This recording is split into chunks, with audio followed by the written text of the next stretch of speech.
I'm Sydney Jocelyn. This is She Rises Through It Season 2. Okay, real talk. A year ago, I was white-knuckling through life, showing up for everyone, completely disappearing from myself. My boys, they were in and out of the hospitals. I was in a job that was slowly shrinking me, performing strength that I absolutely did not have, and still trying to act like none of it was happening. Then I went to Costa Rica, alone, knowing nobody, and something broke open in me. I came home, resigned, walked away from rooms that required me to be less. I chose my family, my faith, and the version of me that had been trying to surface for years. And I built. In the middle of the mess, in the middle of absolutely not having it figured out. That's what this season is. Deeper, bolder, more honest, real conversations about identity, faith, motherhood, and what it actually looks like to stop performing strength you don't have and start living in the power you've already earned. I'm not a medical or mental health professional. Everything here is a lived experience, my lived experience. Please get support if you need it. Asking for help is one of the bravest things you can do. If you're in the messy middle right now, you're exactly where you need to be. Let's go. Wow. Can you believe that this podcast has been going for 1 year? 1 year, and I'm doing it. I'm so incredibly thankful for each and every one of you that has listened to my podcast, who has showed up, because in this podcast, there's definitely been a lot of moments where I've wanted to give up plenty of times, not wanting to share or how to share it. And you can truly see that evolution from the beginning of me honestly just winging it. I started this podcast sitting on my casita floor, not knowing what I was going to talk about, and I started it. And I'm honoring sitting out on a deck today for that. And you can see this entire evolution of how I was winging it, where I started to script a little bit more, and then all of a sudden pivoting again and just really, truly finding who I am and honing into that. And this evolution, when I look at it, it's a testimony of me, and it's so beautiful. And it's this journey that it's something I do not want to take for granted, because this last year has been a massive reflection. It's been a massive challenge. It has been a year of hard work, grit, of all the messy middle just piling up for it to become unraveled, slowly but surely, to bring me to this moment. Today, 1 year, being 1 year in. I remember so many times I kept asking myself, what is this podcast? How is it going to evolve? What am I going to do with it? How's it going to look? And it's my messy middle. It's the messy middle that I see in myself. It's the messy middle that I hear other women thanking me for, because life isn't that perfect, shiny object at the end. And May, the month of May, is such a very monumental month. It is the month that I went to Costa Rica a year ago in 2025. It's where I fully broke open and I stopped allowing myself to live small, where I stopped allowing others' words, others' actions to affect me. Has it been easy? Absolutely not. Has it been easy to come out of any of it? No, it's been a mess. And God bless my husband. God bless him and his patience with me. But it has been so beautiful to see. And there's been this entire journey and evolution of not allowing those things to affect me. And it's going to continue to be that. And it's going to take time. And I'm just so thankful that I have my husband there with me and with God in my heart and my mind and the words that I speak, because there are still some days that I'm just like, darn it.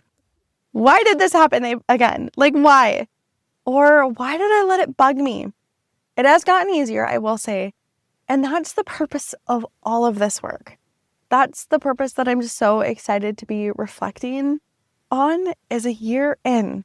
If you would have asked me a year ago, where was I going to be and what were my goals?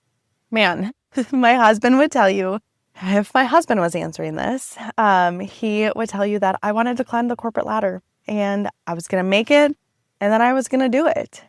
And that's just not what happened. It's, I don't know, not what happened. And when I think about myself and like where I thought I was going to be a year ago, I truly thought I was going to continue being with the company that I was at.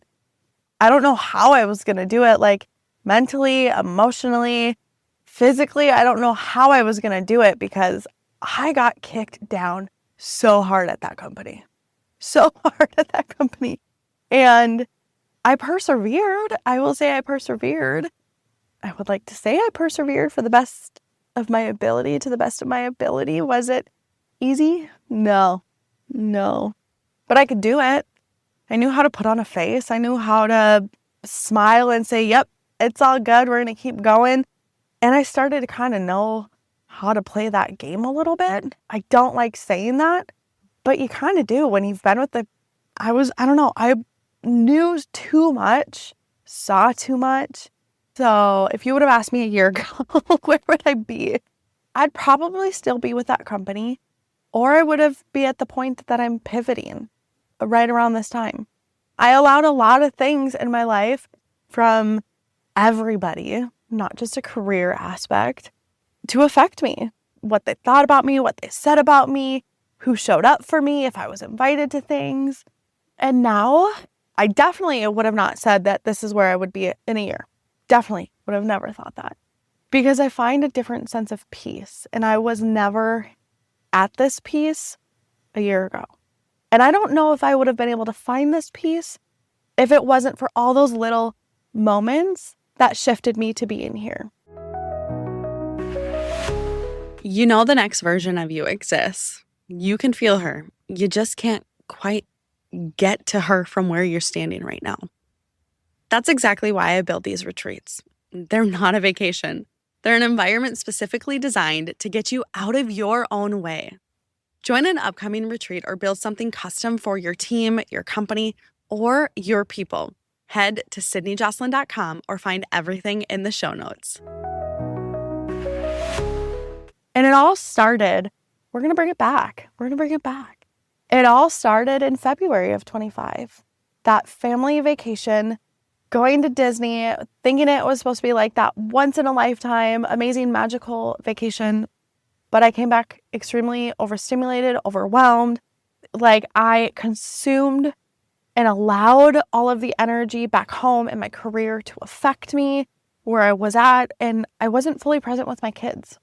There was a moment I was present. I remember wholeheartedly Brooks being in my arms as we watched the fireworks at the castle. But that was the moment, the only moment. And that entire trip, when you are on a trip with your children, you should be remembering it to a T. It should be so much fun. But no, I was so overstimulated. And coming back, we ran to Costco, ran into Annie, such a beautiful heart and soul. She recognized Huxley. And his glasses, which got us to turn around, and we started connecting and talking. And we exchanged numbers, and it kind of just started continuing to evolve. March, I met with Annie for coffee. She introduced me to our church that we go to now. I started showing up to church not knowing what to expect, and I felt very uncomfortable my first time, but I was like, okay, I'm just going to keep showing up. My first time at church, at the end of each service, they always ask, if you have not given your life to God and you are willing to give your life to God today, we want you to raise your hand. I raised my hand. And then Then afterwards, they're like, if you just come over here, and I was just like everyone else. Right when you decide yes, your brain goes, why did I just do that? I don't want to go talk to people right now. I don't want to do this. But that is what you need.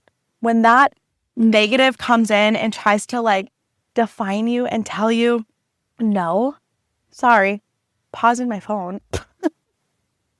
When that comes in, that's when you need to dig in deeper. And that's when you need to, and I did. Walked over there, I met with the discipleship team, got registered, I got connected with a disciple, and I was on my way. Picked up my kids and I was on my way. I met with my disciple a couple times after Costa Rica, so I hadn't really met with my disciple at that point. Because then April comes around, I started joining Rachel's Closet Cares. It is a boutique here in Minnesota in Isani where I think it's only in the spring I've seen it. Granted, it could be more. I've only seen it in the spring, but they do a women's bio group. And I joined that. Very random for me. And 2 weeks into that, then I had this urge that I got offered to go to Costa Rica. And I went to Costa Rica. So I missed a session of Rachel's Closet Cares. I actually missed 2. One of them we were in the hospital. And then the other one I was in Costa Rica. And it just kind of kept going from there, because then I went to Costa Rica. May 10th. May 10th, I was up at 3 a.m. finding myself getting ready to go to an airport by myself. I never travel alone, to get on a plane and figure out what life had for me. Leaving my family behind, leaving my husband behind, leaving my kids behind. Not leaving them, but going on a trip for me. Not knowing what it was, because that urge I had on April 29th, April 30th, that I needed to be there, and I don't know why. And this urge kept saying I needed to be there. And then May 10th coming around, and I'm on that trip. I'm honoring myself. I'm putting myself in such an uncomfortable moment and zone, because I don't go meet new groups. I do now. But I didn't.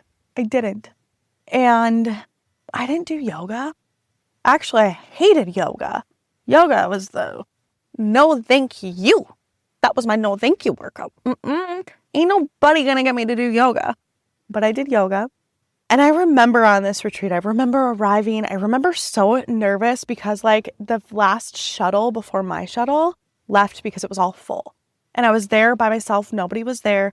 And then all of a sudden Bo came, and then all of a sudden Michael came, and then all of a sudden Casey came, and we were all just sitting there. It took way longer for us to get there that I actually missed like the beginning of our first workout and our first yoga. But I remember arriving. I remember every class going into that I couldn't do this. Halfway through, I was on a different journey than them. Halfway through or a few moves in, I'd have to drop to my knees, and I had my journal there with me, and I intentionally made sure my journal was there because everything just kept flowing. And my mind goes. I have a very imaginative brain, a very creative brain, and it was flowing. Everything that I needed to flood through, every negative emotion that I just needed to put down to pen and paper, it was coming out. And then I'd bump back up and get myself back into the asana. And it was hard. There were things I didn't realize I could do. And then we went surfboarding. The day that broke me. Went surfboarding. And I remember being out on that ocean and knowing that I was meant to be there, not knowing why. But this was the epitome of life. That you're going to fall down, you're going to get back up, and you're going to have to keep going. And don't stop. Take the risk. Do different things. I've never surfed in my life. Would it be an excursion I would pick? No. Just like yoga. No. I truly did so many uncomfortable things on this retreat. And that day, I think it was May 12th. May 12th was the day that broke me. Getting on that surfboard, seeing the unthinkable of what I could do, being so incredibly stupid afterwards, checking my cell phone and seeing that work text message come in. Was it probably all intentionally planned? Yeah, because I saw that text come in. I read it. I responded. I saw the response that came back that I had no choice. And I broke down. I hyperventilated. Ashby and Corey got me into a tuk-tuk with them, and we rode back together. And I was done.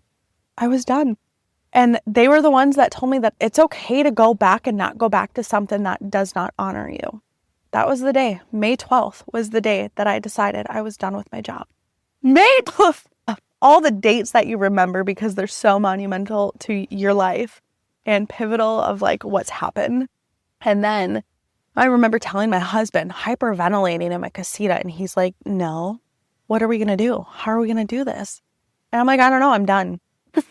And it was a good conversation week. We had every day we talked about it, and we came back on the 15th. I landed technically at midnight on the 16th, and The moment I landed was the moment I put my notice in. I was done. I couldn't do it anymore. Do I look back and do I regret being where I was? No. I honor it because I did get a lot of different opportunities. I did get the opportunity to expand. They saw my potential. They saw my growth. And I think that's something unique about me. And I think they see that now too. But does it matter what they say about me or what they think? No. They're running a business. They're running a business like anybody. Okay, you've been playing small. You feel it every time you show up online. Every time someone asks what you do and your answer doesn't even sound like you anymore. The truth, your brand just hasn't caught up to who you actually are. That is the work I do. We find the truth beneath your brand and build something that finally reflects you. It is time to stop shrinking. Book the call at sydneyjocelyn.com. Link is in the show notes. But the biggest thing I learned is I need to align where we honor. We honor life. We honor family. We honor that things happen outside of work and work isn't our life. For some it might be, but work sometimes isn't for all. And honoring that people go through different things in life. People get hit with different things in life. Thousands of people today are probably getting diagnosed with cancer or some type of diagnosis that is about to change their life. And we need to honor that. We need to respect that. We need to know that life happens outside of work. And I'm thankful for the opportunity that I had. It taught me that all of the naysayers, the ones that just want to diminish your light, that they can't be helped until they want to be helped. And I was one of them. I was one of them for a long time in my life. I was a naysayer. I had the negatives and I was like, this is how it's going to go. I'm going to do this. And why is this person? I was. And I won't diminish that. I won't say that I didn't because I've done a lot of wrong things in my life. But I have learned. I have grown. I have evolved into something I never thought I could. And it's been crazy for me to see. It's been so crazy for me to see. And yeah, I put that notice in. It was a little harsh. I called out leadership. I definitely called out leadership because I didn't think it was right. I didn't think it was right of what was done. I didn't think it was right, all of the things that were allowed to have been done. And that's when I said enough was enough. And then the following week after all of that, daycare closed, my kid's sick. I was just done.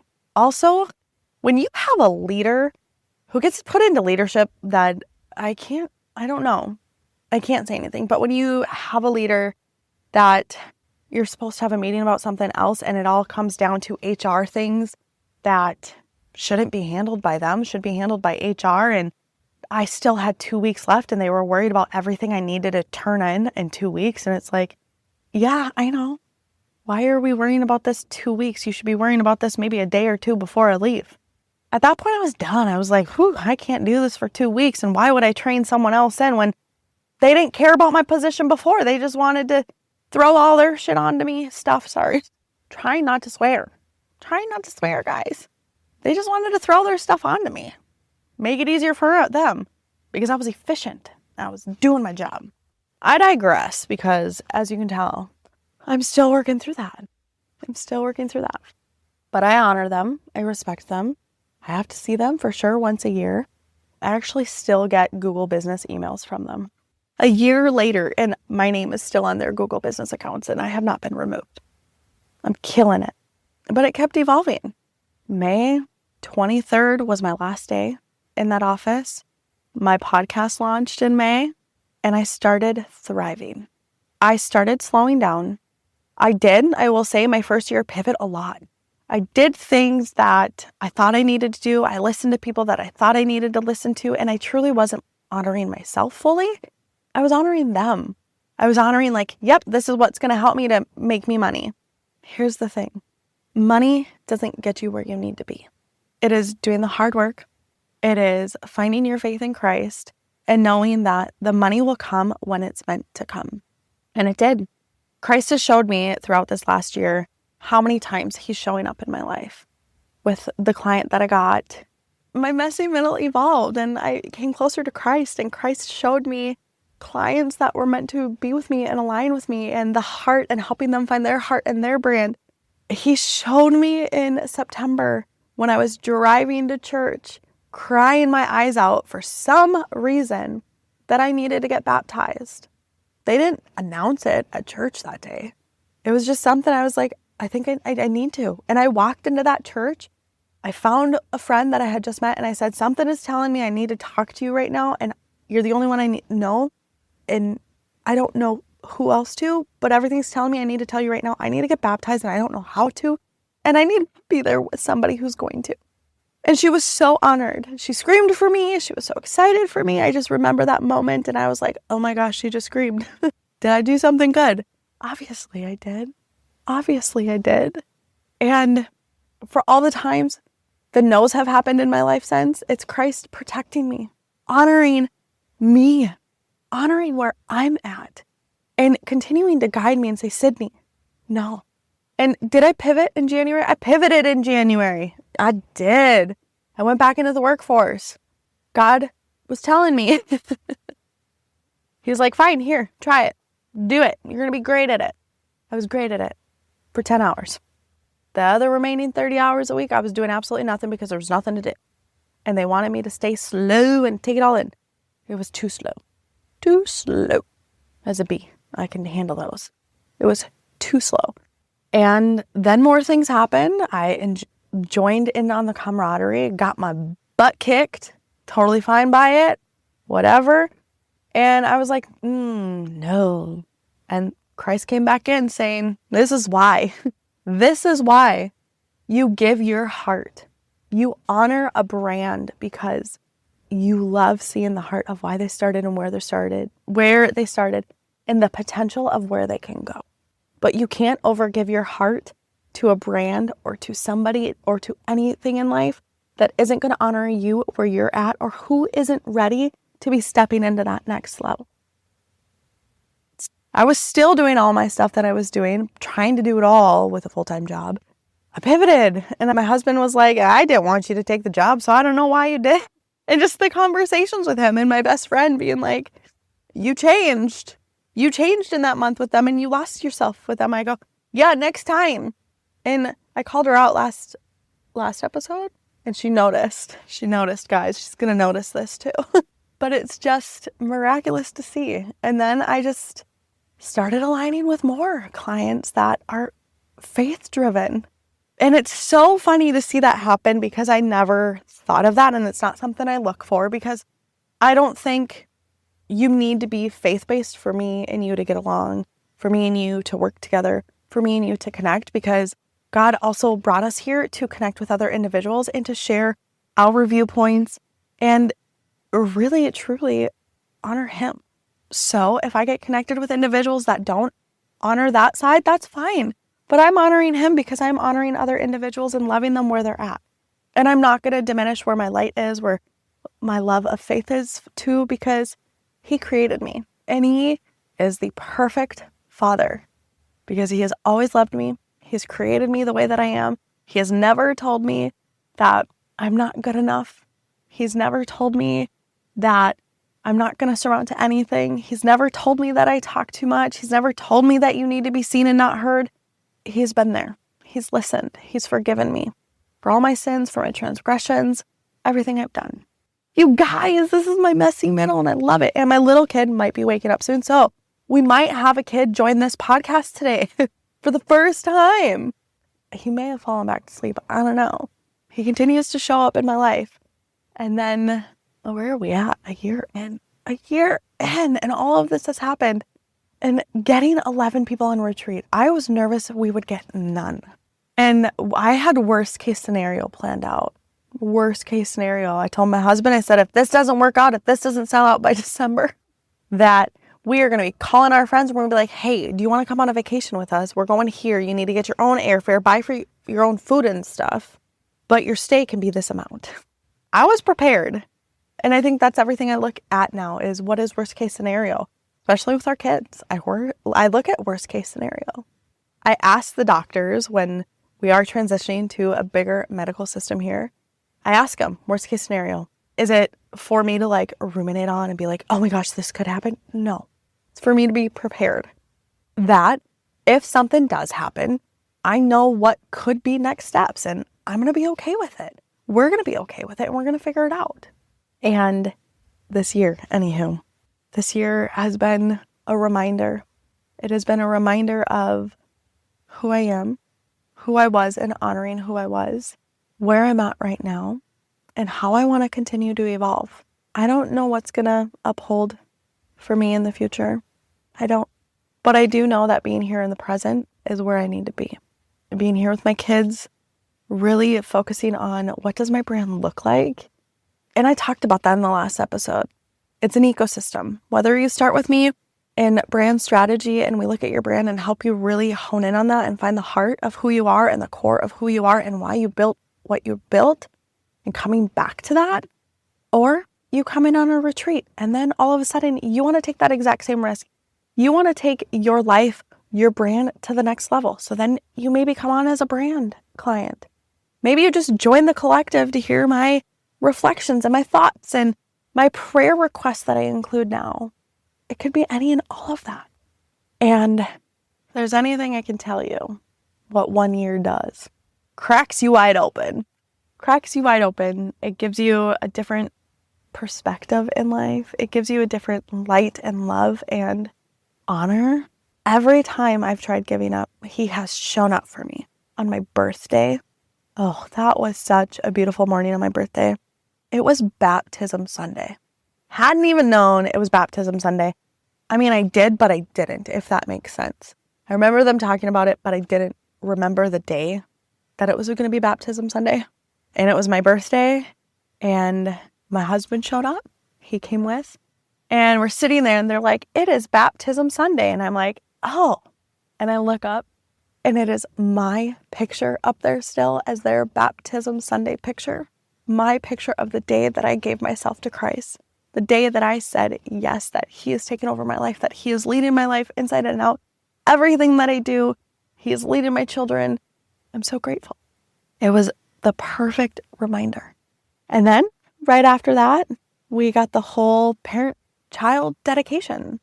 And I said, yes, we're dedicating our children. My husband was all on board for it. And he was like, absolutely. And I signed us up for it. And I had no idea what day it was on. And my best friend goes, yeah, I'm sorry I can't be there. It's Mother's Day. It's Mother's Day. My children got dedicated on Mother's Day. I was so overwhelmed. I feel honored. My children are who brought me to Christ. My children are what cracked me wide open on this entire journey of life. And Christ knew that with them, he needed to push back in. He never gave up on me. He didn't. And he pushed back in. He found his way back in such a beautiful way. And it was a reminder on Mother's Day that these beautiful children that came into my life, that came into my husband's life, that created us a family, that they're everything. They are filled with Christ inside and out. Their hearts are pure. Their minds are pure. The words that they speak are pure. And they have so much that they're going to give to this world. And Christ did that. Christ gave us the opportunity and a reminder on Mother's Day that you became a mother, you became a child of Christ again because of these sweet boys. And I did. Oh, and I gotta tell you, you guys, this is such good stuff. Such good stuff. This podcast, you guys are probably going to be like, oh, she just opened up. The sure heck I did. Because I'm not scripting. I'm coming back to my messy middle. Not scripting, I'm messy middling it, and I'm rolling with the punches. Let's do this, baby. Because that's how she rises through it, right? I want to take a minute to share something that's genuinely part of my everyday life. I don't talk about products often, and when I do, it's because they actually work for me and my family. Pioneer Pam is woven into our daily routine. The herbal tinctures to keep me grounded and regulated, the Phytotox skincare, and honestly, the bug and tick spray has been a game changer, especially living on land. If you know, you know. This isn't about quick fixes, it's about supporting your body naturally in a way that actually fits real life. I've linked everything I personally use in the show notes. Go check it out when you have a minute. But there's this moment. We got dedicated on stage. We walked out into the lobby and we joined into our numbers. Because what happened after was those that were there to support our children and us, those that knew us or were in our house church, they were given the opportunity to come out and have a prayer circle around us, around Jordan, Brooks, Huxley, myself, and just pray over us, whether it was silently or out loud in that group to everybody. And the moment I started seeing all these beautiful women from house church show up, I was like, oh my goodness. Oh my goodness. There have been so many times in my life that I felt so siloed, so alone. I've made so many mistakes. I have not honored life the way I should have. I have always been part of that competition and who was better and who was not. And I just don't believe in that. That's why I created all of this, because I was so sick of it. And they overwhelmed me. They overwhelmed me coming in, surrounding my children, surrounding us and praying out loud. And it was in that moment that God was telling me, you are no longer doing this alone. No longer. You are surrounded and you are loved and you are worthy. Your children are loved. Your children are worthy. Your marriage, your husband, just everything. So yeah, this 1 year reflection has been a very monumental year. A year I will never forget. A year that I know with him in my heart, with him in my mind, and with him and his words on my lips, that I'm going to do the unthinkable. And I'm going to pivot. He's going to show me I'm going to pivot. And he's going to show me that I'm loved. He's going to show me I make mistakes. But that's the part of life. That's how we rise through it. And that is how she rises through it, is going to continue to evolve. And again, this last year, I have been so honored that you've been on this journey with me. And I hope you go back to episode 1 and you're like, whoo, she was a hot mess. I sure was. Yep. Kudos to me for embracing my hot mess, because I was, and I'm honoring it. And I want you to honor your hot mess too. Don't want you to diminish it. I don't want you to think you can't do it or you're not worthy or you're not enough, because you are. And as much as it's so hard to remember those, it takes time. If you're anything like me, maybe you need affirmations on your bathroom mirror for months on end. I wrote affirmations. My husband would write affirmations to me. Do we have them anymore? No. But I'm also at peace in my life that I know where I'm going now. I know who's in my heart, who's on my mind, whose words are on my lips, and I know I can do it. Is it easy? No, but I know I can. And with this, going into season 2 of She Rises Through It, if you have a messy middle that you want to share, reach out to me. I would love to have you on this show. This show is for other women, for other individuals that are going through the messy middle and want to talk about it, want to showcase it to others and show them that you're not going to have it all figured out. It's not going to be this Instagram, Facebook, social media, perfect ending. That's just for show. But this podcast, this platform, this is for the truth of where we're at, where we're going, the hard work we have to do to get through it. And I want you there with me on it. So email me. You can email me at hello@sydneyjocelyn.com if you are interested in being on the podcast, or you have such a great individual that you want on this podcast. You can reach out to me just to speak with me. You can join my collective, head over to my website. You can talk with me about being a brand client. Maybe you want a retreat. And this is the beautiful thing about retreats. I should pause and say this first. I create them, but if you want a private retreat for you and a group of friends or family, I do that. Or if you are a business and you are finally needing a retreat for your leadership team, or for a reward or incentive for those that are going above and beyond and succeeding, I plan those too. I do it all because it comes back to the heart of everything. Who you are at the core and who you want to honor and how you want to honor it. And I'm just so grateful you guys have been on this journey with me. And again, welcome to season 2. We don't rise through it alone. We rise through it together. Get ready. That's a wrap on today's episode. If something hit you, share it, screenshot it, send it to a girlfriend who needs to hear it. And if you're carrying something heavy right now and you need someone to stand in prayer with you, send it to hello@sydneyjocelyn.com. I mean that. I would be truly honored to pray over you. You are not in the messy middle alone. You are seen, you are building, and you are closer than you think. Now go live it. I'll see you next time.